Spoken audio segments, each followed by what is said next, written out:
मेरे साथ बोलिए, भारत माता की, भारत माता की। आज मेरे साथ इस विशाल जनसभा में उपस्थित श्री एटेला राजेंद्र जी, श्री अरविंद धर्मपुरी जी, बसवापुरम लक्ष्मी नरसैया जी, श्री पल्ले गंगा रेड्डी जी, और आज जिनको जिताने के लिए मैं यहां आया हूं, आरमूर के पेदी राकेश रेड्डी जी, बालकोंडा से बहन एलेटी अन्नपूर्णा जी, और आज की सभा में आए हुए प्यारे भाइयों, बहनों, माताओं और मेरे जिगर के टुकड़े जैसे युवा मित्रों, सबसे पहले निजामाबाद जिले के सभी माताओं बहनों को मैं प्रणाम करना चाहता हूं, नमस्कार करना चाहता हूं। जब मैं यहां आया हूं तब नवनाथ सिद्धेश्वर स्वामी को प्रणाम कर कर मेरी बात की शुरुआत करना चाहता हूं। माताओं, भाइयों, बहनों, ये तेलंगाना में बीआरएस सरकार ने 10 साल में तेलंगाना को बिल्कुल बर्बाद कर कर रख दिया। इन्होंने जितने भी वादे किए थे वो सारे वादों पर केसीआर खरे नहीं उतरे। उन्होंने कोई काम नहीं किया है, एकमात्र काम किया है केटीआर के लिए हजारों करोड़ रुपए का करप्शन करने का काम इन्होंने किया। भाइयों और बहनों, यहां की ही बात करें, आरटीसी बस डिपो की भूमि पूजन 1988 में हुआ था, मगर इसका बस डिपो आज भी नहीं बना। और यहां के विधायक बस डिपो के लिए एलोटेड भूमि को कब्जा कर कर वहां शॉपिंग सेंटर बना दिए। अब भाई, शॉपिंग सेंटर में बस खड़ी रह सकती है क्या? रह सकती है क्या? मैं केसीआर को पूछना चाहता हूं, अगर विधायक ने शॉपिंग सेंटर बस स्टेशन की जगह पे बना दिया तो आपने टिकट क्यों दिया? अरे भाई, क्या आप समझ नहीं रहे हो? टिकट का भी वहां डीलिंग होता है, डीलिंग होता है। भाइयों और बहनों, भारतीय जनता पार्टी में नरेंद्र मोदी जी ने तय किया है कि हम नेशनल टर्मरिक बोर्ड बनाएंगे हल्दी के किसानों के लिए, जिससे हल्दी के किसानों को अच्छे दाम भी मिलेंगे, वैल्यू चेन बनेगी, एक्सपोर्ट भी होगा और हल्दी से दवाइयां बनने का बढ़ोतरी के लिए रिसर्च भी हम चालू कराएंगे। हमने तय किया है निजामाबाद जिले में बहुत बीडी वर्कर्स है, 500 बेड का बीडी वर्कर्स के लिए एक्सक्लूसिव अस्पताल भारतीय जनता पार्टी बनाएगी। हमारे उत्तर तेलंगाना से लाखों लोग गल्फ कंट्रीज में और दुनिया भर में जाते हैं। हमने तय किया है कि एक एनआरआई मिनिस्ट्री उनके लिए बनाकर उनकी चिंता करने का काम करेंगे। माताओं, भाइयों, बहनों, मोदी जी ने तय किया है हैदराबाद लिबरेशन डे, तेलंगाना विमोचन दिन मनाना चाहिए या नहीं मनाना चाहिए? एक केसीआर रजाकारों के डर से, ओवैसी के डर से हैदराबाद विमोचन दिन नहीं मनाते हैं, आप भारतीय जनता पार्टी की सरकार बना दो, हम हैदराबाद विमोचन दिन को राज्य के दिन के रूप में बनाएंगे। ये हजारों करोड़ का घोटाला केसीआर ने किया है। केसीआर को लगता है कि कुछ नहीं होगा। केसीआर, चैन की नींद मत सो, आपका समय अब समाप्त हो चुका है।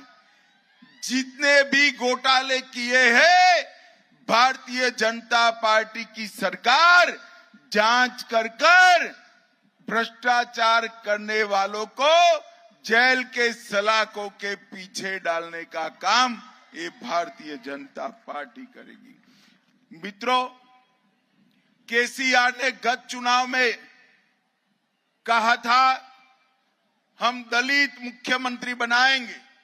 2014 में कहा था, मगर नहीं बनाया।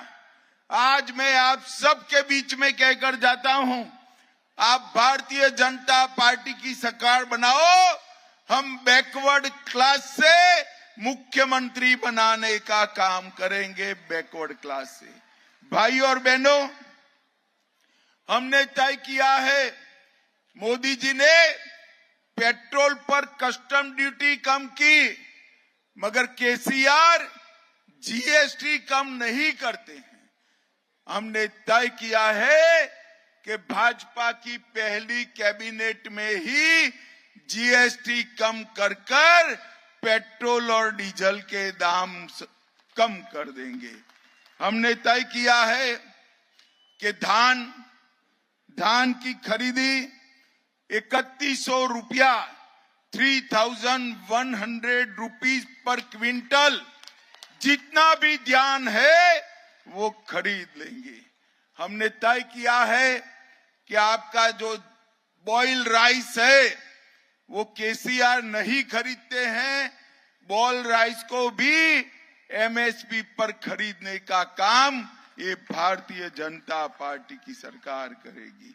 और अब किसानों को प्रधानमंत्री फसल बीमा योजना, उसका कोई प्रीमियम नहीं भरना है, वो भाजपा सरकार भरेगी, ये हमने तय कर दिया है।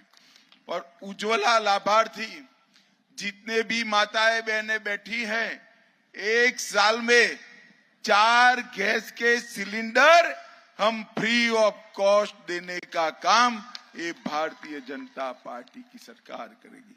मित्रों, मोदी जी के नेतृत्व में देश दुनिया में सबसे पहले नंबर का बनने जा रहा है।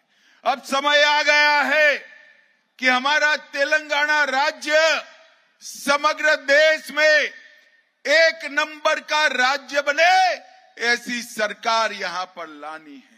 एक कांग्रेस पार्टी और केसीआर की पार्टी बीआरएस ये तेलंगाना को 1 नंबर का राज्य नहीं बना सकते, क्योंकि वहां मंत्री बनाने के लिए डाइनिंग टेबल पर टेंडर निकालकर कोटेशन मांगकर कौन ज्यादा पैसा देता है वो मंत्री बनता है।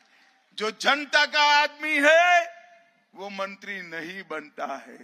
केसीआर को कौन पैसा देगा, कांग्रेस पार्टी को कौन पैसा देगा, वो मिनिस्टर बनता है। ये भ्रष्टाचारी केसीआर को हटाने का समय आ गया है। मित्रों, पिछले 7 साल में टीएसपीएससी की परीक्षा में 6 कैटेगरी में पेपर लीक हुए और केसीआर का पेट का पानी नहीं हिलता है। हमने तय किया है कि 2.5 लाख युवाओं को पारदर्शी तरीके से मेरिट पर नौकरी देने का काम ये भारतीय जनता पार्टी की सरकार करेगी। और जिन जिन लोगों ने पेपर लीक किया है वो सारे लोगों को हम जेल के पीछे डालने का काम ये भारतीय जनता पार्टी करेगी। भाई और बहनों, ये केसीआर की सरकार ने भ्रष्टाचार करने में कोई कमी नहीं छोड़ी। मियापुर भूमि घोटाला, 4,000 करोड़ का स्कैम, आउटर रिंग घोटाला, कालेश्वरम परियोजना घोटाला, कविता जी का शराब घोटाला, चेवेल्ला में 1,000 करोड़ का घोटाला, ग्रेनाइट घोटाला, सीएजी ऑडिट में पता चला कि कार्तिकीय मिशन में 22,000 करोड़ रुपया खर्च होने के बाद भी काम समाप्त नहीं होता है। मित्रों, और ये केसीआर तुष्टीकरण की राजनीति करते हैं। केसीआर का चुनाव चिन्ह कार है। कार मालूम है ना आपको, कार है, मगर कार का स्टीयरिंग केसीआर के हाथ में नहीं है, ये ओवैसी बंधुओं के हाथ में है। उसकी सरकार वो चलाते हैं। उन्होंने 4% रिजर्वेशन मुसलमानों को दिया है। मैं आज कहकर जाता हूं, आप भाजपा सरकार बना दो, 4% मुस्लिम आरक्षण हम रद्द कर ओबीसी और एसटी को देने का काम ये भारतीय जनता पार्टी करेगी। मित्रों, भारतीय जनता पार्टी की सरकार तेलंगाना के सर्वांगीण विकास के लिए कटिबद्ध सरकार है। अब अंत में मुझे बताइए, अयोध्या में राम मंदिर बनना चाहिए था या नहीं बनना चाहिए था? जोर से बोलिए, बनना चाहिए था या नहीं बनना चाहिए था? एक कांग्रेस पार्टी 70 साल तक राम मंदिर को अटका कर रखी। मोदी जी ने 2019 में इसका शिलान्यास किया और 22 जनवरी 2024 को इसका प्राण प्रतिष्ठा होने वाला है। आप मुझे बताओ, आप सभी को रामलल्ला का दर्शन करना है या नहीं करना है? जोर से बोलो, करना है या नहीं करना है? खर्चा होगा ना? करना मत, डरना भी मत। तेलंगाना में भाजपा सरकार सभी को बारी बारी रामलल्ला का दर्शन फ्री ऑफ कॉस्ट करा देगी। मुझे बताओ, आप सभी लोग कमल के निशान पर बटन दबाओगे? जोर से बोलो, दबाओगे? हमारे दोनों प्रत्याशियों को जिताओगे? तेलंगाना में भाजपा सरकार बनाओगे? 24 में मोदी जी को प्रधानमंत्री बनाओगे?